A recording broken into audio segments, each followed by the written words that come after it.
미국에 이민 왔던 한 성도가 이런 얘기를 해요. 미국에 왔더니 여전히 새벽 기도회가 있어서 너무 좋다고. 자기는 한국에서 새벽 기도를 늘 다녔는데 미국 가서는 새벽 기도 못하는 줄 알고 섭섭했는데 미국에도 오니까는 우리 한인교회에 새벽 기도가 있어서 기도를 계속 할 수 있어서 너무 좋다는 거예요. 근데 어떤 분은 또 반대로 얘기하는 분이 있습니다. 한국교회에서는 새벽 기도 가느라고 너무너무 힘들어가지고 이민을 가면 없는 줄 알았는데 이민에 오니까 여기도 새벽 기도 있다고, 어떻게 피할 길이 없다고 이렇게 얘기합니다. 한국교회 하면은 한국교회 아이콘이 새벽 기도예요. 세계 어느 세월 가더라도 새벽 기도회 하는 교회가 없어요. 새벽에 가끔 모이는 곳은 있지만 정식으로 새벽 예배를 드린 나라는 우리 한국교회밖에 없습니다. 이것은 한국교회의 아이콘이면서 한국교회의 자랑이에요. 새벽 기도회가 언제 시작한지 아세요? 1905년에 시작됐습니다. 1905년에 평양 장대현 교회 장로님으로, 또 그 당시는 이제 전도사인데 조사라고 불렀어요. 길선주 장로님과 그의 친구 박지록 장로님이 이래서는 안 되겠다. 그 시대적 정황이 너무너무 암울한 거예요. 1905년 우리 대한제국이 일본에 의해서 잠식당하는 그런 시기 아닙니까? 보호 통치를 받는 그때. 이렇게 가다가는 우리나라가 망할 것 같다. 그래서 나라를 살리자, 이 구국 일념으로, 그 다음에 이 땅에 하나님의 복음으로 소망, 새로운 부흥이 일어나게 하여 주옵소서. 부흥 일념을 가지고 1905년 그해 겨울에 그냥 들판에 가마떼기 뜨고 나가서 새벽에 기도하기 시작했어요. 이 두 장로님이 기도하신다는 이야기를 듣고 성도들이 한 사람 한 사람 모여서 기도하기 시작했는데 어느새 많은 사람들이 모여서 새벽에 들판에서 기도하는 거예요. 그래서 결국 장대현 교회 당회에서 이왕에 기도 시작하는 거 교회에서 종을 쳐서 모든 사람들이 모여서 함께 새벽 기도를 시작하자. 그래서 시작되어진 것이 한국교회의 새벽 기도회입니다.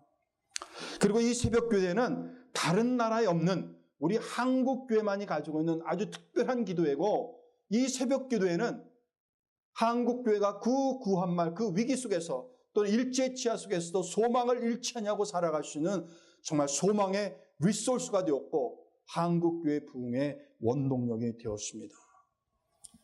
하지만 이 새벽 기도의 원조, 그 출발은 따로 있어요. 누군지 아십니까? 예수님이에요. 예수님께서 처음으로 새벽 예배를 시작하셨어요. 오늘 본문 35절에 보면 그렇게 시작되어지죠. 새벽 아직도 밝기 전에 예수께서 일어나 나가 한적한 곳으로 가서 거기서 무엇했어요? 기도하시다라 그랬어요. 한적한 곳으로 가서 그 새벽에 하나님께서, 예수님께서 기도하셨어요. 사랑하는 여러분들, 예수님은요 말할 것도 없이 기도의 사람이었었어요. Man of prayer, 기도하셨어요. 가르치시고 전파하시고 고치시는 것이 예수님의 중요한 3대 사역인데 그 3대 사역의 그 중심에는 무엇이었어요? 기도가 있었어요. 기도하시면서 가르치시고, 기도하시면서 복음을 전파하시고, 기도하시면서 병자들을 치료해 주셨어요. 이 기도는 예수님의 사역의 처음이요 마지막이고 알파와 오메가예요. 예수님께서 공생애를 시작할 때 가장 먼저 한 것이 40일간 금식 기도를 하셨어요. 그리고 예수님께서 십자가에 죽으실 때에 다 이루었도다 그렇게 최후로 기도하시고 그의 사역을 마쳤습니다. 사랑하는 성도 여러분들, 오늘 본문에 산에 올라가셔서 기도하셨던 이 예수님의 모습을 통해서 예수님은 어떻게 기도 생활을 하였는지, 우리 예수 믿는 사람들이 이 기도 생활을 어떻게 해야 하는지 그 중요한 것들을 잠시 깨닫고자 합니다. 예수님께서는 그 바쁜 일정 가운데서도 기도하는 것을 잊지 않으십니다. 다시 말해서 기도하는 것을 예수님 자신의 삶 속에서 최우선 과제로 삼으셨어요. 살다 보면 기도가 얼마나 중요한지 모르는 성도들은 아무도 없습니다. 그러나 기도가 중요한 걸 알고 있지만은 시간이 없어서, 또는 피곤하다고 하여서 기도를 하지 않거나 등한히 여기거나 아니면 소홀히 여기는 경우가 많이 있습니다. 그러나 오늘 본문과 또 성경 전체에서 가르쳐주는 이 기도에 대한 예수님의 생활 속에서 가장 중요한 것은 예수님은 어떤 삶 속에서도 기도하는 것을 최우선으로 삼으셨다는 것이에요. 37절 말씀에 보면 이런 말씀이 있어요. 모든 사람이 예수님을 찾고 있습니다. 모든 사람들이 예수에 대한 소문을 듣고 예수님을 찾아가는 거예요. 동서남북에서 예수님을 찾습니다. 아침에도 찾습니다. 한낮에도 찾아와요. 그리고 한밤에도 찾아옵니다. 니고데모 같은 사람은 한밤중에 예수님을 찾아왔다 그랬어요. 이렇게 얼마나 많은 사람들이 예수님을 찾고 또 찾아오는지 성경에서 이야기를 예수님께서 식사할 시간조차도 없었다 그랬어요. 식사하실 시간조차 없을 정도로 많은 사람들을 만나서 가르치시고 전파하시고 고치시는 사역을 했는데 그럼에도 불구하고 예수님은 잊지 않냐고 했던 것이 뭐냐면 바로 기도였었어요. 그 바쁜 일관 속에서도 예수님은 기도하는 것을 잊지 않았다는 거예요. 어떤 때는 새벽에 나가서 기도했고 어떤 때는 한낮에 기도하였고 어떤 때는 오후에 기도하였고 도저히 시간이 안 되면 한밤중에 산에 올라가서 밤새도록 기도하셨어요. 어떤 때는 혼자서 홀로 외로이 기도하셨고 어떤 때는 제자들을 데리고 가셔서 열심히 기도하셨습니다. 사랑하는 성도 여러분들, 우리가 신앙생활을 잘해야겠다. 정말 신앙생활을 좀 하나님이 기뻐하시는 삶, 내 신앙에 유익이 돼도 열심히 해야겠다 그러면 반드시 해야 할 것이 한 4가지 정도가 있습니다. 그 첫 번째가 말씀 생활이에요. 하나님의 말씀을 열심히 듣고 열심히 읽는 말씀 생활을 잘 해야 합니다. 두 번째가 기도 생활이에요. 세 번째가 전도 생활입니다.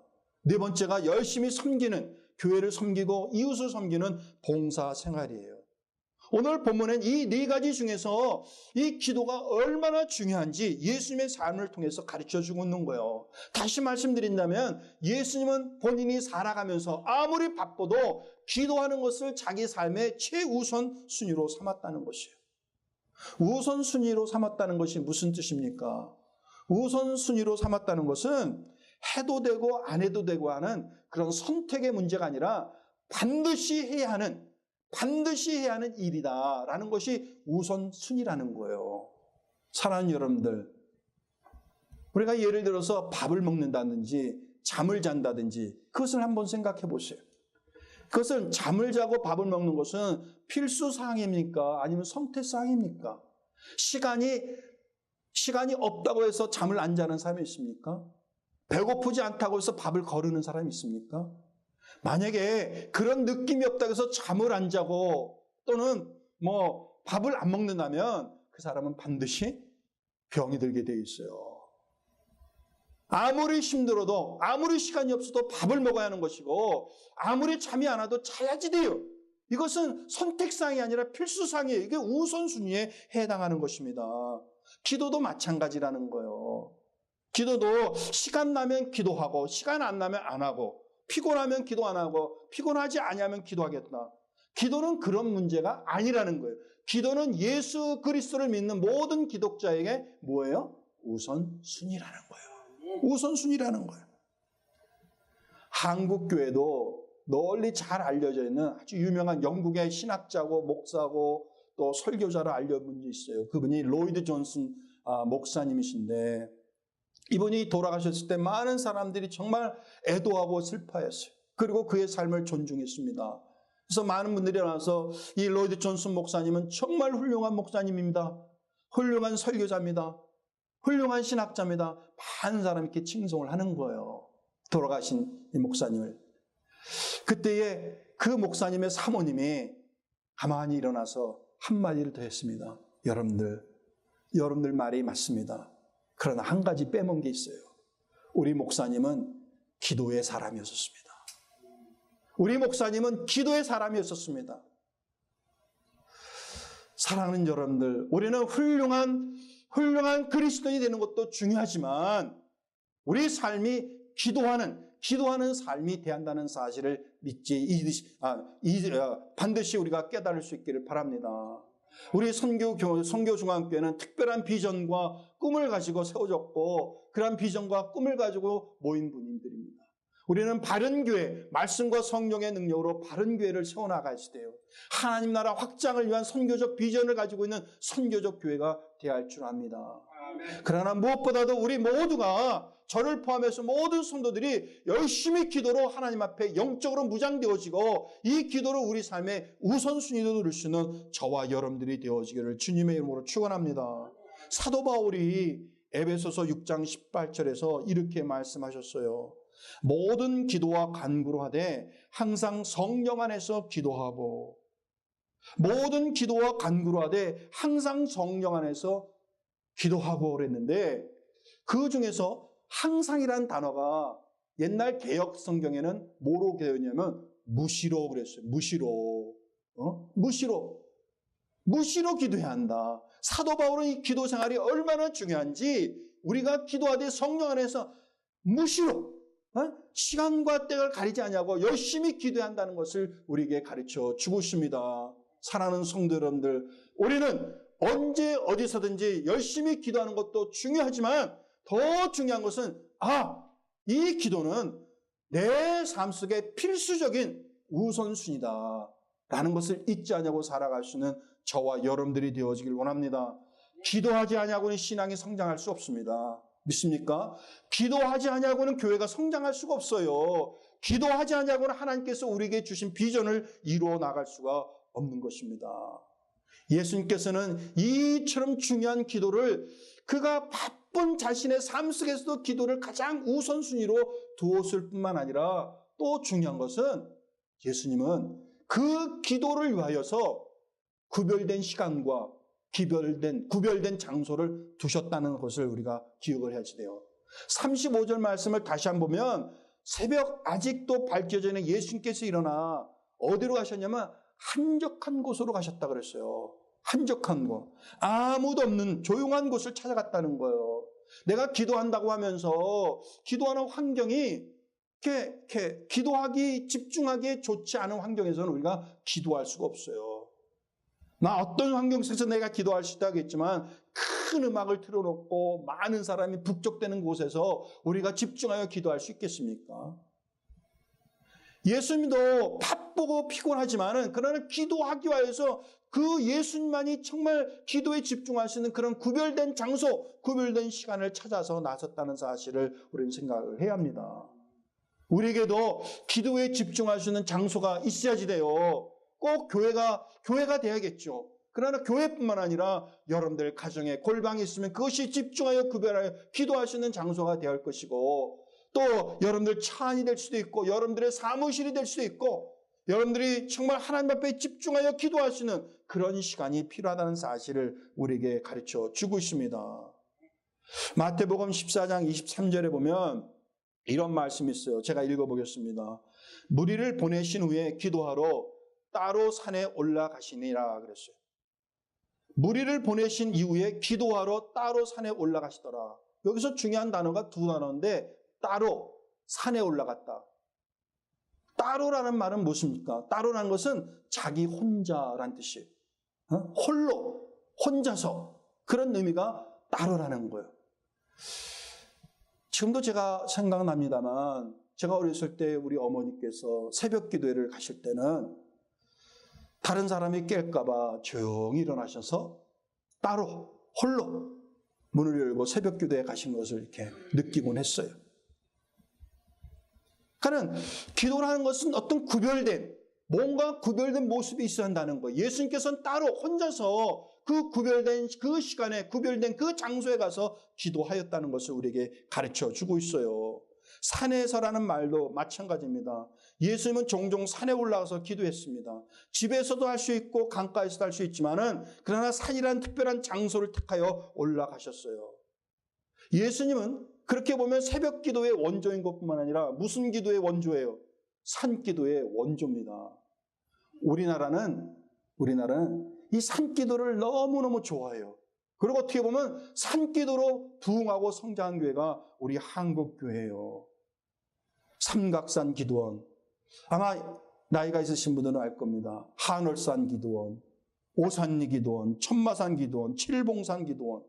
정말 산마다 골짜기마다 기도원이 있었고 그곳에서 열심히 기도했어요. 어떤 분들은 낮에 가서는 직장에서 일하고 밤에는 퇴근을 그냥 기도원으로 오는 거예요. 그래서 기도원에서 밤새 기도하고 거기서 자다가 다시 출근하고.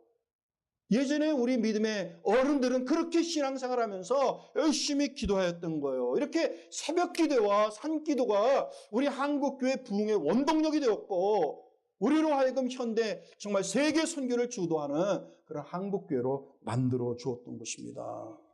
산이라는 특별한 장소도 너무너무 중요하지만 그보다 더 중요한 것은 예수님께서 기도하기 위하여 산을 구별하여 그 구별된 산, 구별된 장소를 가졌다는 것을 우리는 기억을 해야지 돼요. 사랑하는 성도 여러분들, 여러분들은 하나님 앞에 집중 기도하기 위하여서 그런 구별된 장소, 구별된 시간을 가지고 있습니까? 하나님 앞에 내 마음을 다 내놓게 하여서 그렇게 기도하는 그런 장소가 있어요. 장소 구별한 것뿐만 아니라 예수님이 시간도 구별했잖아요. 아침에 이른 새벽에 기도하셨고 한낮에도 기도하셨고 어떤 때는 밤새도록 기도하셨어요. 밤새도록 기도하셨어요. 누가복음 6장 12절에 보면 이때 예수님께서 기도하시러 산으로 올라가서 밤에 새도록 하나님께 기도하시고 그랬어요. 예수님은 이 철야 기도의 또 원조야. 정말 예수님은요, 새벽 기도를 시작하셨고, 예수님은 산 기도를 하셨고, 또 예수님은 철야 기도를 하셨어요. 우리 한국교회는 그대로 본받은 거예요.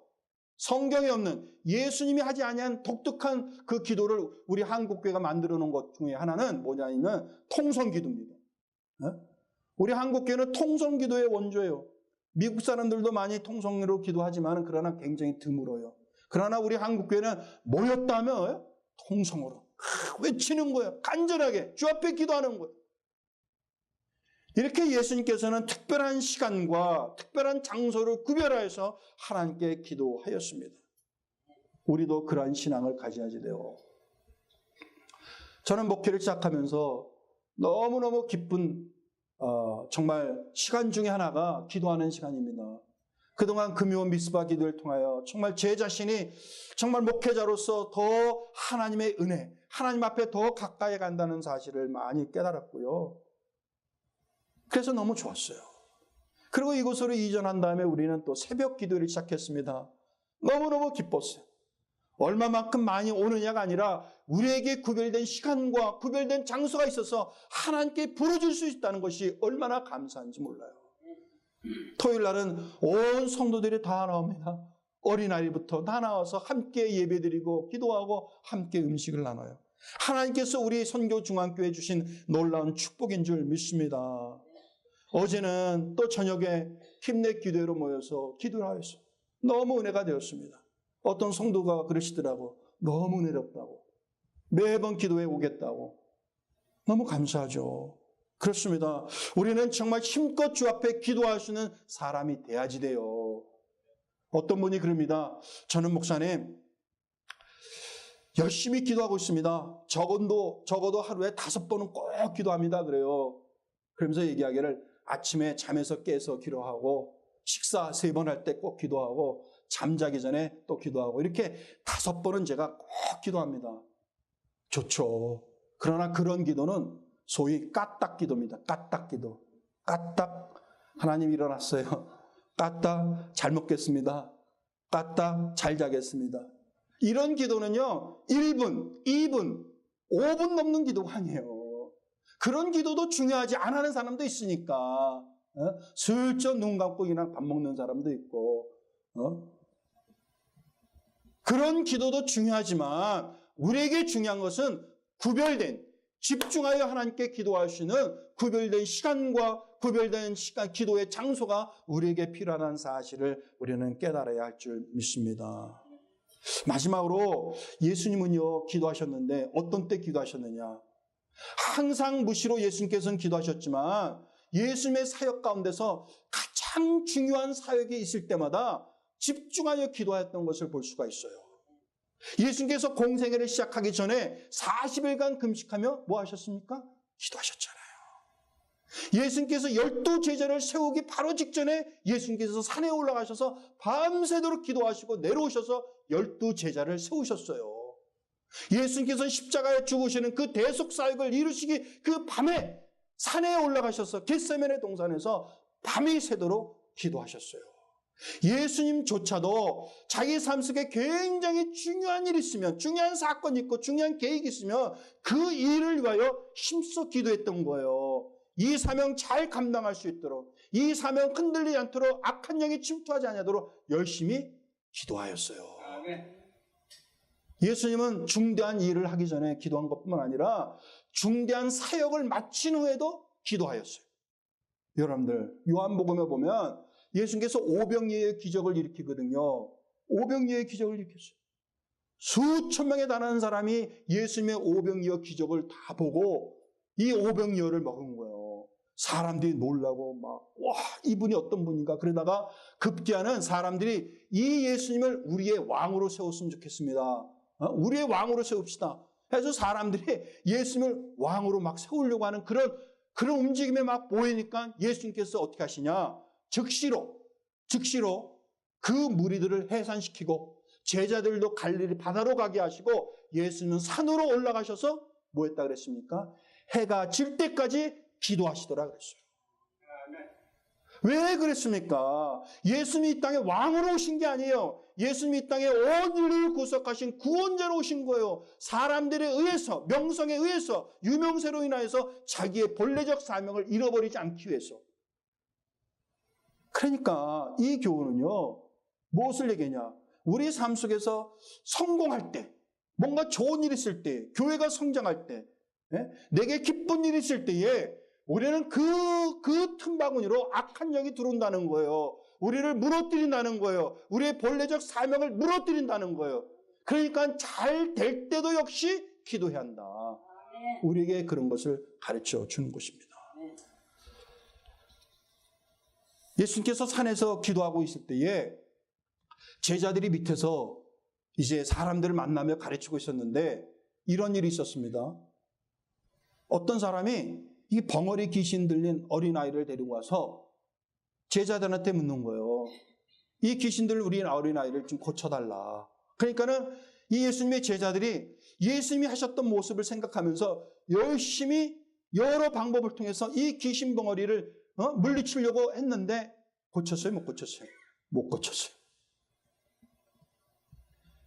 그때에 마침 예수님께서 오신 거예요. 그리고 그 귀신 벙어리 귀신을 단번에 내쫓았어요.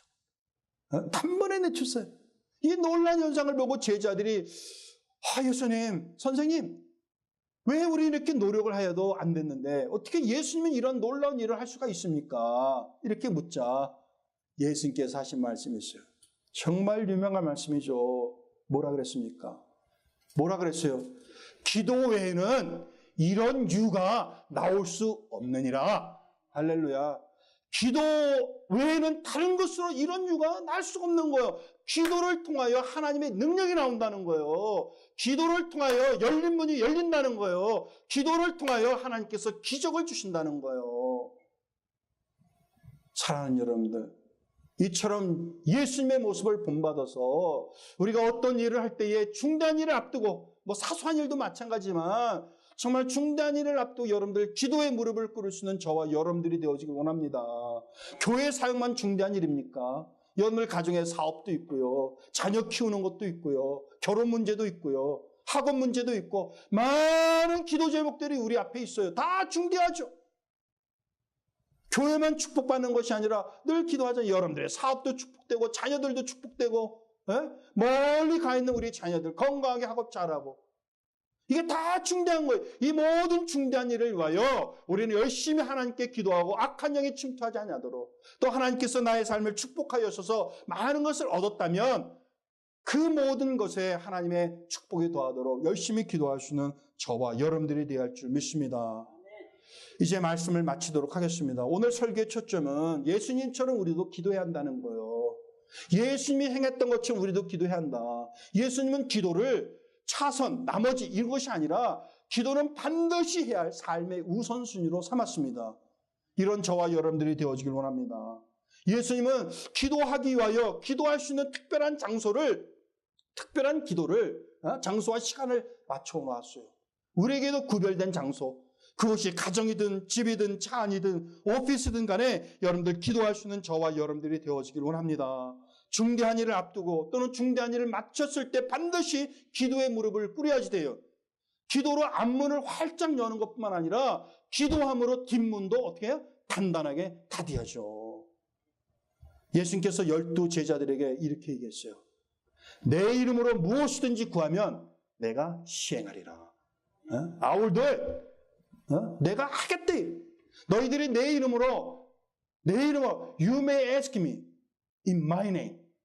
너희들이 나에게 구하면 내가 I will do it. 내가 행하겠다.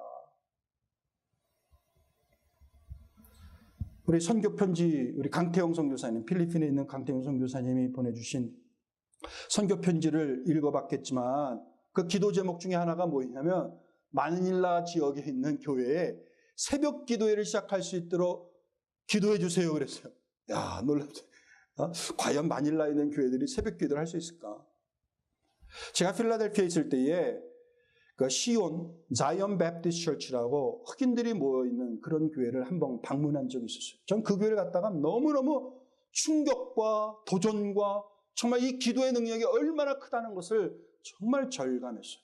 그게 97년 정도 되는데 그때 제가 박사학위 공부하고 있었는데 어떤 교회로 그 교회 자이언 베프티스트 처치 첼트넘 쪽에 있습니다. 그 교회를 방문하였는데 수요 예배 30분 전에 찾아갔어요. 그런데 주차장에 차는 많은데 통로고 뭐고 사람들이 없는 거예요.